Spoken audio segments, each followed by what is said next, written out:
find the single discount in percentage which is equivalent to two successive discount 25%, 20%.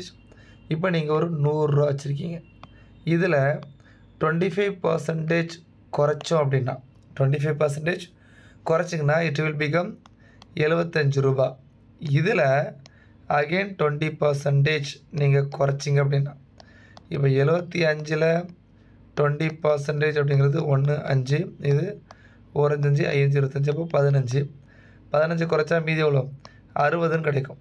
இப்போ 100 ரூபா இருந்துச்சு, இப்போ நீங்கள் 60 ரூபா பே பண்ணுறீங்க. அப்போ எவ்வளோ குறைச்சிருக்கீங்க 40 ரூபா reduced. That is nothing but 40% reduced 40. ஒன்று இந்த மெத்தட் யூஸ் பண்ணலாம். இல்லை அப்படின்னா 25% அப்படின்னா நம்ம என்னென்னு பண்ணுவோம், அதை 0.75ன்னு போடுவோம். ஏன்னா 75க்கு வந்துடும், 100லேருந்து 75க்கு வந்துடும்.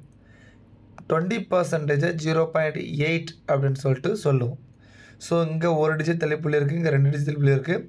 ஸோ 75யும் 8யும் பெருக்கணும்.